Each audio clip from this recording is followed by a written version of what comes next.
সঞ্জীব গোয়েঙ্কাকে কে অধিকার দেয়, কে অধিকার দিয়েছে কেএল রাহুলকে অপমান করার? সে কি একটা টিমের মালিক বলে যা ইচ্ছা তাই করে ফেলেছে? মানে সে কি মাথা কিনে রেখেছে? আমাদের ভারতীয় একটা প্লেয়ার কেএল রাহুল, তাকে গতকাল ম্যাচে কেমন করে অপমান করলো। মানছি তোমার টিম হেরেছে, মানছি তোমার টিম খারাপ খেলেছে, হেরেছে, তোমার ক্যাপ্টেন খারাপ ব্যাটিং করেছে, হেরেছে, তাই বলে তুমি মালিক বলে এই না যে তুমি তোমার ক্যাপ্টেনকে একেবারে সরাসরি মাঠে এসে ক্যামেরার সামনে তাকে যা তাই বলবে। আইপিএল ইতিহাসের কোনো মালিক আজ পর্যন্ত এমন করেনি। যদি তোমার তেমন কোনো কথা থাকতো তুমি ড্রেসিং রুমে বলতে বা হোটেলে বলতে, তোমাকে কে অধিকার দিয়েছে? বন্ধুরা, তোমরা হয়তো এই সঞ্জীব গোয়েঙ্কার রাহুলের সাথে যে ব্যবহারটা করেছে সেটা থেকে অবাক হচ্ছ, কিন্তু আমি মোটেই অবাক হইনি। তার কারণ এই ব্যক্তিটাকে আমি এখান থেকে 6-7 বছর আগের থেকেই চিনি।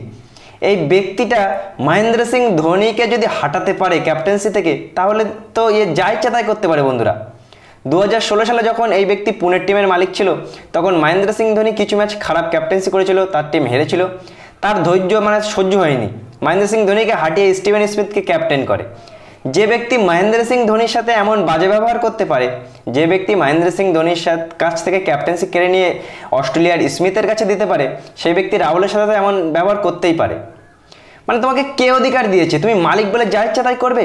ভাই, সে একটা আমাদের দেশের প্লেয়ার, তার মান সম্মান আছে। তোমার টিমকে দুবার সেমিফাইনালে পৌঁছেছে পরপর, সে কিন্তু খারাপ ক্যাপ্টেন্সি করেছে এমন না।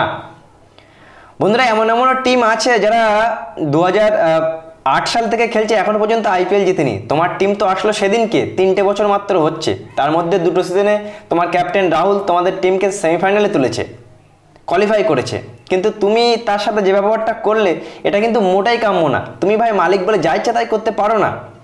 বন্ধুরা, এই সঞ্জীব গোয়েঙ্কারের মানসিকতাটা এমন, এর বুদ্ধিটা এমন, নিজেকে নিজে অনেক চালাক মনে করে।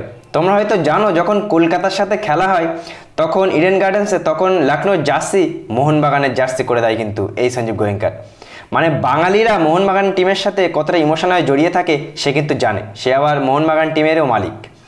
সুতরাং এই সঞ্জীব গোয়েঙ্কার বাঙালি ফ্যানদের ডিভাইড করার জন্য লখনৌ সুপার জায়ান্টসকে ইচ্ছাকৃতভাবে ইডেন গার্ডেন্সে মোহনবাগানের জার্সির যে কালারটা সবুজ মেরুন, সেই জার্সিটা তাদেরকে পরিয়ে দেয়। এত চালু ব্যক্তি এই। ভাই, রাহুলকে যা ইচ্ছা তাই তুমি বলতে পারো না। রাহুলের জন্য দরজা খোলা আছে। আমরা শুনছি যে আরসিবির দল তার সাথে যোগাযোগ করেছে বা যোগাযোগ করছে, সে শুধু সাহস পাচ্ছিল না যাওয়ার।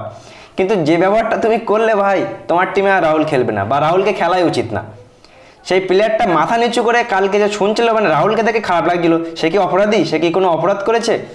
সে খারাপ ক্রিকেট খেলেছে, তুমি সেটা নিয়ে পরে বলতে পারতে বা অফ ক্যামেরার সামনে বলতে পারতে, কিন্তু তুমি যাতা হিসেবে আঙুল দিয়ে দেখাচ্ছ, তুমি একটা রাগ অ্যাগ্রেশন দেখাচ্ছ। ভাই, তোমার কাছে টাকাটা এত বড় ইম্পর্টেন্ট, তার মান সম্মানের কোনো ইম্পর্টেন্ট নেই। সে একটা দেশের খেলোয়াড়, সে আমাদের ভারতীয় খেলোয়াড়, তার কোনো মান সম্মান নেই। তোমার ভালো না লাগে তুমি ডাইরেক্ট ভাই বলে দাও যে অন্য টিমে যাক। রাহুলের নেওয়ার জন্য মরছে অন্য টিম, সে প্লেয়ারটা কিন্তু ভালো প্লেয়ার। বরঞ্চ তোমার এই প্রেশারের কারণে রাহুল ব্যাটিংটাও খারাপ করছে। রাহুল যদি অন্য টিমে যায় তাহলে ভালো ব্যাটিং করবে।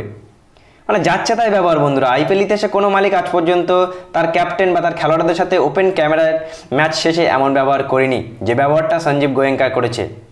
এই মানুষটা কিন্তু আগাগোড়াই, বন্ধুরা, আমার একদম ভালো লাগতো না। আমি তো যখন ধোনিকে ক্যাপ্টেন্সি থেকে হাঁটিয়েছিল, আমি এই ব্যক্তিকে মন খুলে গালাগালি দিয়েছিলাম, মন খুলে। একটা অর্ধেক ম্যাচ হেরে গেলে এমন লাফালাফি করে জন্য কত বড় কি হয়ে গেছে। তোমার টাকা থাকতে পারে ভাই, তুমি কোনোদিনও একটা ব্যাটে ছুঁয়েও তুমি দেখোনি, কোনোদিন মাঠে গিয়ে ক্রিকেটও খেলোনি, 150 বল 150 বল তুমি খেলে দেখোনি। তোমার কাছে টাকাই সবই, টাকা তোমাকে মান সম্মান কোনোদিন দেবে না। কিন্তু এই যে তুমি কাজটা করলে, তোমার কাছে হাজার হাজার কোটি টাকা থাকতে পারে, কিন্তু মান সম্মানে তোমার জিরো। যেখানে তুমি রাহুলের মতো প্লেয়ারকে তোমার ক্যাপ্টেন বলে, তুমি মালিক বলে যা ইচ্ছা তাই বলছো, মাঠের মধ্যে এসে তুমি দেখছো না যে এই ভিডিওটা গোটা বিশ্ব দেখবে, ম্যাচটা শেষ হোক, ড্রেসিং রুমের ভেতরে গিয়ে বলি বা হোটেলে গিয়ে তাকে পার্সোনালভাবে বলি, এটা তো বলা যেত। কিন্তু না, তুমি সবার সামনে তুমি রাগ দেখিয়ে দিচ্ছ। বাহ, তোমার তো আইপিএলে থাকাই উচিত না তোমার মতো মালিকের। এই দিক থেকে চেন্নাইয়ের মালিকদের দেখো বা অন্যান্য মালিক, আরসিবির মালিককে দেখো ভাই, 17 বছর ধরে কিছু জিতছে না, তারা কি এমন তাদের প্লেয়ারের সাথে বাজে ব্যবহার করে, বাজে আচরণ করে? তুমি যেটা করলে কেএল রাহুলের সাথে এই বাজে ব্যবহার কোনোদিনও কাম্য না। বন্ধুরা, আর তোমরা রেডি থাকো, 2025 সালে রাহুল আরসিবির দলে যাচ্ছে, আরসিবির ক্যাপ্টেন্সি করবে। এই টিমে কিন্তু আর থাকবে না রাহুল, যেটা আমরা শুনতে পাচ্ছি। যে বাজে ব্যবহারটা করলো সত্যি খুবই নিন্দনীয়, খুবই বাজে। এই ব্যক্তিটাকে আমার একদম সহ্য হয় না। আমি সত্যি কথা বলতে আমি খুবই গালাগালি দিই এই ব্যক্তিটাকে। মানে আরও কালকে রাহুলের সাথে যেমন করেছে, রাহুল একটা সাদাসিধে প্লেয়ার বন্ধুরা, তোমরা দেখেছো হয়তো, রাহুল খুবই সাদাসিধে প্লেয়ার, কিন্তু তার সাথে এমন ব্যবহার ভারতীয় ফ্যানরা কোনোদিনও সহ্য করবে না। তোমার আইপিএলে তুমি টাকা ইনকামের জন্য যা ইচ্ছা তাই করতে পারো না আমাদের ভারতীয় খেলোয়াড়ের সাথে। কি বলবে বন্ধুরা এই বাজে ব্যবহারে? আর এই ব্যক্তিটাকে তোমরা কি বলবে? একে কি আইপিএলে থাকা উচিত? একে তো একে তো সরিয়ে দেওয়া উচিত আইপিএল থেকে আমার মনে হয়। এমন বাজে ব্যবহার সবার সামনে কোনোদিনও কিন্তু কাম্য না। সত্যি খুবই খারাপ লাগছে রাহুলের জন্য। আর আমি চাই বন্ধুরা রাহুল চলে যাক, এই টিম থেকে চলে যাক, দরকার নেই এমন মালিকের আন্ডারে খেলা করার। সোজা আরসিবির দলে আরসিবি নেওয়ার জন্য তাকে মরছে। আর রাহুল এমনি আর ব্যাঙ্গালোরের ছেলে, আর ব্যাঙ্গালোর তার ঘরে ব্যাঙ্গালোরে আগেও খেলেছে, সুতরাং সে ব্যাঙ্গালোরে চলে যাক, আমরা এটাই কিন্তু চাই। এই মালিকের টিমে আর থাকার কোনো প্রয়োজন নেই রাহুলের।